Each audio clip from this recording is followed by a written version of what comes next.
It's time to set up the audio. The workflow when using this cinema package is a little different than what you may have done in the past. First, take the shotgun microphone and its AA battery out of the leather pouch.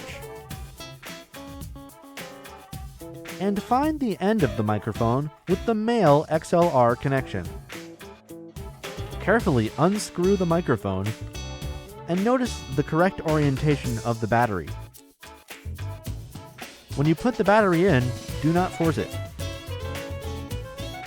Then screw the microphone back together until it's finger tight.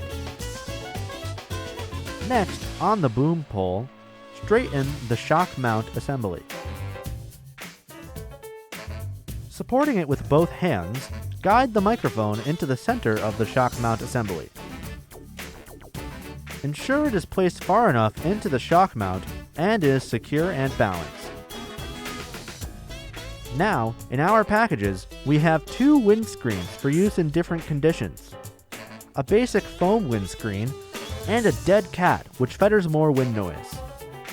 You'll also want to check the audio mixer. It requires 6 AA batteries to operate. Unvelcro the case to pull the mixer to access the battery door. Being careful to observe the proper orientation of the connector, connect the black XLR cable to the end of the microphone. Connect the other end of the black XLR cable to input channel 1 of the audio mixer.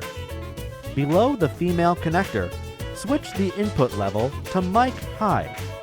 Next, ensure phantom power is switched off. Now, find the Sony headphones and the threaded 1/4-inch audio tip. Screw the 1/4-inch tip onto the 1/8-inch connector until it's finger tight. On the short side of the mixer, plug the 1/4-inch connector into the jack labeled Phones. Now get your multi-cable, the end with the male XLRs and the two 1/8-inch jacks, as well as the blue mini XLR cable. Plug the full-size end of the blue cable into the XLR on the multi-cable marked in white. Now get the other end of the multi-cable, with the female XLRs and only one 1/8-inch jack. Plug the XLRs into the mixer output jacks, where the XLR marked in white is left. Then, plug the 1/8-inch jack into the socket labeled Return, RTN. On the other end of the blue cable, the mini XLR connector will plug directly into the camera. Notice the connector logo. Face the logo toward the rear and gently plug in the connector. It only fits in one way, never force it. Plug the remaining 1/8-inch male connector on the end of the multi-cable into the headphone socket on the side of the camera. On the camera, turn it on and enter the settings menu by pressing the button with 3 horizontal lines. Under the Audio tab, there are pertinent options we have to check. First, select your sources by tapping lightly on the arrows.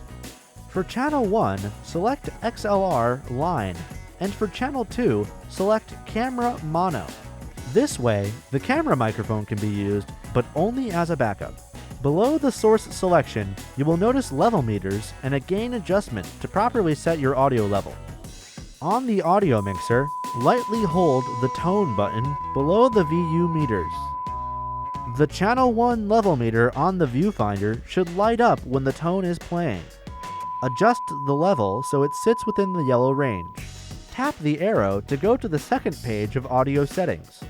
Here, you can adjust the monitor volume of the headphones plugged into the camera and the volume of the built-in speakers.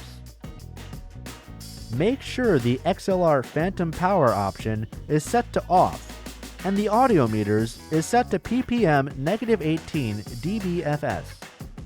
Now that you've adjusted the camera audio settings, the audio engineer should listen to both the line out and RTN outputs, switchable under phones, to ensure the audio remains consistent.